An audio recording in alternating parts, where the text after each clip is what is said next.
একটা কথা বলেছে এখানে দালালের দূরত্ব প্রাইভেট ক্লিনিক থেকে এখানে দালালেরা এসে রোগীদেরকে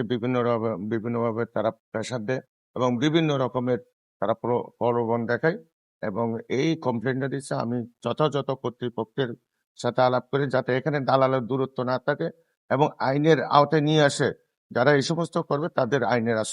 আইনের আওতায় নিয়ে আসার জন্য অবশ্যই আমি কর্তৃপক্ষকে বলি।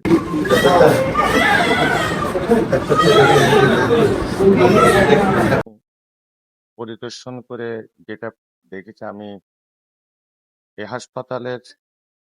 যারা আছে ডাক্তার নার্স সবার সাথে আমি কথা বলেছি এবং যেই রোগীদের সাথেও কথা বলেছি ওভারঅল আমি যেটা সন্তুষ্ট এবং তাদের সাথে আমাদের কথা হয়েছে যাতে রোগীরা যাতে আরো ভালো সেবা পায় ভালো মানের সেবা পায় সে ব্যাপারে তারা উদ্যোগ গ্রহণ করবে এবং আমিও বলেছি যাতে তাদের যে কোনো সমস্যার এখানে সম্মুখীন হোক না কেন আমার সরকারের পক্ষ থেকে তাদেরকে সহযোগিতা করা হবে এবং তারাও বলেছে তারাও সরকারের অংশ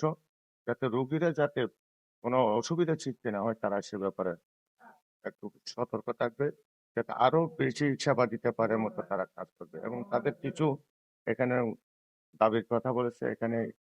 মেনটেন্যান্সের কথা বলেছে কিছু মেশিনারি কথা বলেছে সেই ব্যাপারে আমি ওনাদের সাথে কথা বলে এটা যথাযথ কর্তৃপক্ষের সাথে আলাপ করি তাদের যে সমস্যাগুলি আছে সেগুলি সমাধান করার কথা বলি। 100 হাসপাতালের ব্যাপারে এটা আমরাও নির্বাচনের কমিটমেন্ট ছিল ইনশাল্লাহ আমরা সে ব্যাপারে অতি শীঘ্রই এটা একটা পদক্ষেপ নেব যাতে 170 হাসপাতাল আধুনিকভাবে যাতে পটিয়ার জনগণ এখানে শুধু পটিয়া না এখানে আশেপাশের উপজেলার থেকেও এখানে রুগী আছে যাতে সবাই স্বাস্থ্য সেবা পায় সে ব্যাপারে উদ্যোগ গ্রহণ করা হবে। হ্যাঁ, ধন্যবাদ। আমি চিকিৎসা সেবা নিয়েছি আসলে চিকিৎসকরা চেষ্টা করে তাদের সর্বোচ্চ দিয়ে চেষ্টা করে তাদের সেবা দেওয়ার জন্য আমি যেটা এসে দেখেছি এবং তাদের সাথে মত বিনিময় করে যেটা বলেছি আপনারা সবাই জনগণের বন্ধু হিসেবে আমরা জনগণের সেবা দেব এবং জনগণের যাতে কোনো অসুবিধা না হয় সেবার ব্যাপারে ওনারা খুব সতর্ক থাকবে এবং ওনাদের যে সহযোগিতাগুলির কথা বলেছে এই যে আইন শৃঙ্খলার ব্যাপারে কথা বলেছে সিকিউরিটির কথা বলেছে এগুলি আমরা পদক্ষেপ নেব।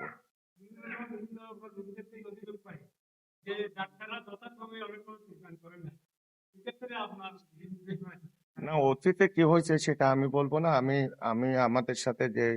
ওনাদের সাথে এখানে আবু তাইব সাহেব আছেন ওনাদের টিম আছে ওনাদের সাথে কথা হচ্ছে আজকে থেকে কি করব